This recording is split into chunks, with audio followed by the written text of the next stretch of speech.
Part 1. A simple girl with big dreams. My name is Aisha, and I am a simple girl from a small town. I grew up in a small house with my parents, two brothers, and a younger sister. Life was not rich in money, but it was rich in love. My father worked hard to provide for us, and my mother always taught me that dignity and patience were a woman's crown. When I was a little girl, I dreamed of love like the kind I had seen in dramas and movies. I imagined a husband who would hold my hand, protect me, and make me feel like I was the only woman in his world. Those dreams grew with me, and when I turned 22, my marriage was arranged. Like every girl, I had big hopes, but also big fears. Marriage is not just about clothes, food, or photographs.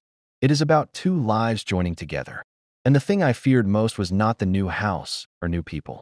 It was the unknown of my first night. Part 2. The wedding day. The wedding day came faster than I expected. From the morning, our house was full of relatives, laughter, and the sound of women singing wedding songs. I was dressed in a heavy red dress covered with embroidery. My hands were decorated with mehndi, my face covered with makeup, and golden jewelry rested on my arms and neck. From the outside, I looked like a bride, but inside I was still the nervous, shy Aisha. As the guests blessed me, I kept thinking about what would happen that night. I had heard so many stories. Cousins whispered about pain, friends joked about romance. Some said it was awkward, and others said it was magical. But all I felt was uncertainty. Finally, the nika was read and I signed my name. My parents' eyes were wet with emotion. My father kissed my forehead and whispered softly, "Be patient, my daughter. Be kind, and you will build your new home with love." My heart trembled hearing those words. When the rukhsati came, I hugged my mother tightly and felt as though a piece of my soul was staying behind in her arms. I cried quietly in the car as we drove toward my husband's house, my new home, my future. Part 3. The decorated room. When I arrived, everyone welcomed me kindly. His mother hugged me, his sisters smiled warmly, and the relatives offered their blessings. They made me sit in a living room, decorated with lights and flowers. But even while everyone celebrated around me, my heart remained restless. The thought of the night ahead never left my mind. After the guests finally left, his sisters teased me playfully, saying, "Now we will leave you to your prince." Laughing softly, they guided me to the decorated bedroom. My heart pounded so loudly, I thought they might hear it. The room smelled of perfume and rose petals. Red roses covered the bed, and candles flickered gently across the tables. It looked beautiful, almost dreamlike, but I was too nervous to enjoy any of it. I sat quietly on the bed with my hands trembling in my lap and my head lowered. The sound of my own heartbeat echoed in my ears, and every passing second felt heavier than the one before. Then suddenly, I heard the door open. Part 4. The first conversation. I didn't look up, but I knew it was him. My husband. The man I had married only hours ago, yet who still felt like a stranger. He entered quietly and closed the door behind him with a soft click that made me shiver. Slowly, he walked toward me and sat beside me on the bed, though not too close. For a few moments, there was complete silence. I expected him to rush, to demand, to claim me. But instead, he spoke gently. "Aisha, I know this is not easy. I won't force anything. I just want to talk first." His voice surprised me. It was not harsh or heavy. It was calm, soft, and almost shy. Slowly, I lifted my eyes and looked at him properly for the first time. He was smiling nervously, not like a man trying to conquer someone, but like a boy afraid of scaring a bird resting in his hands. That small, nervous smile gave me peace. For the first time that night, I felt safe. He offered me a glass of water, and when our fingers touched, a strange warmth ran through me. My cheeks turned red, and I lowered my eyes again. He chuckled softly and said, "You don't have to be so shy. I'm not going to eat you." That made me smile for the first time that night.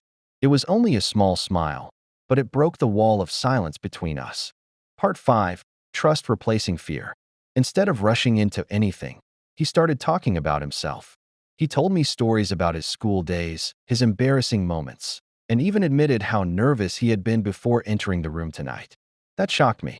I had always imagined men were confident on their wedding night. But here he was admitting that he was scared too. His honesty slowly melted away my fear. After some time, he looked at me quietly and asked in a soft voice, "Can I hold your hand?" I hesitated for a moment before nodding slowly. He took my hand gently, as though it were something fragile. His hand was warm and steady, and the soft movement of his thumb across my skin felt strangely intimate. My heart raced again, but now it was not from fear. It was sweetness. Then he leaned closer and whispered, "I won't do anything tonight unless you're ready. I want you to feel safe, not scared." Suddenly, tears filled my eyes. Maybe it was relief. Maybe gratitude. I had imagined so many terrible possibilities, but here was a man who cared more about my comfort than his own desires. He gently wiped away my tears with his fingers and softly kissed my forehead. It was a long, warm kiss that felt like it touched my soul. "We have our whole life together," he whispered. "Tonight doesn't have to be about pressure. Let it be about love." Part 6. The first night. That night, we lay beside each other quietly. My head rested on his chest, and I listened to the slow, steady rhythm of his heartbeat. It made me feel safe, as though I truly belonged there. Nothing was rushed. Nothing was forced. He kissed my hair, gently touched my arm, and whispered comforting words that slowly eased the last pieces of fear inside me. And when he finally leaned closer to kiss my lips, I didn't pull away. I let it happen because I trusted him, because I felt ready. It was slow, shy, and awkward at first, but it was real and beautiful. That night was not about the body. It was about two souls beginning a journey together. In that moment, I understood something important.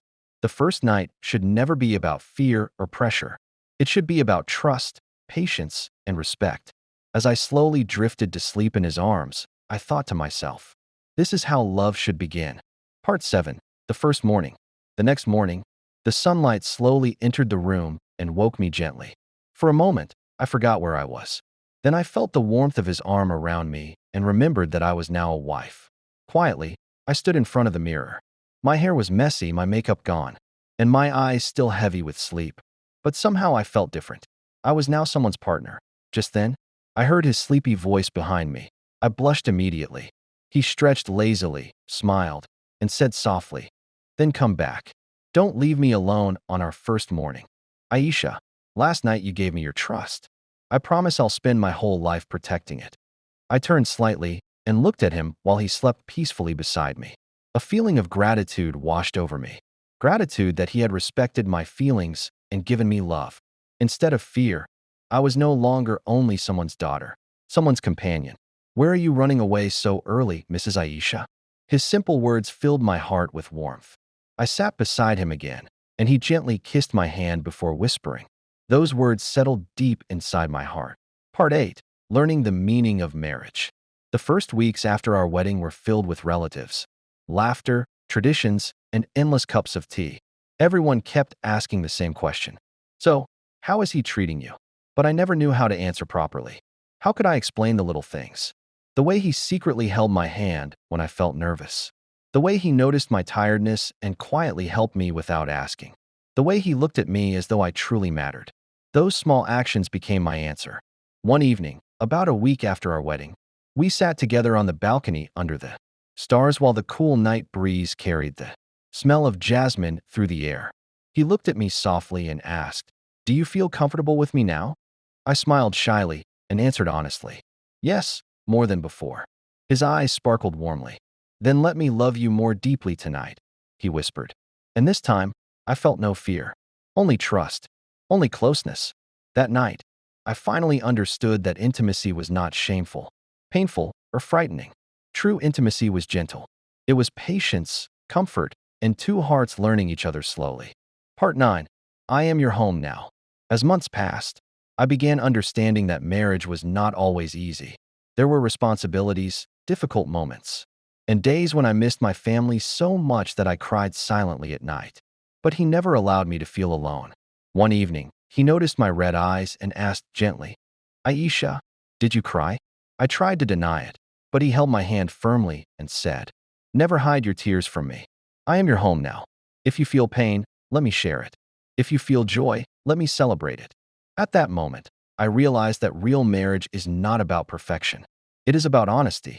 Later, I confessed something I had carried in my heart since the beginning.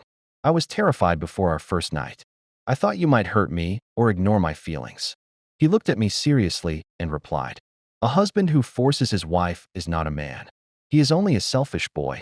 Real love means waiting, respecting, and protecting. I didn't marry you to own you. I married you to walk beside you." Those words touched something deep inside me. That was the moment I truly fell in love with him. Part 10. The real beginning of love. As time passed, we laughed more, shared stories, and slowly became best friends as well as husband and wife. He told me funny stories from his childhood, and I shared my little secrets with him too. Every conversation built another bridge between our hearts. One night, while holding my hand, he whispered softly, "I promise I will never let your tears fall without wiping them away. I will never let your smile fade without bringing it back. You are not only my wife. You are my partner, my equal, my heart." Tears filled my eyes again, but this time they were tears of happiness. Life after that was not always perfect. We had disagreements, difficult days, and moments of silence.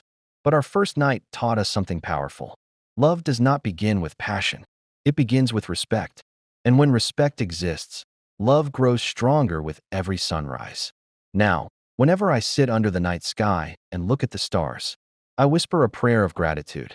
My first night could have become a memory full of fear and pressure. Instead, it became the most beautiful memory of my life. The night I found not only a husband, but a true companion. And to every girl listening to my story, remember this. Love should never begin with fear. It should begin with trust, patience, kindness, and care. That is where true love begins.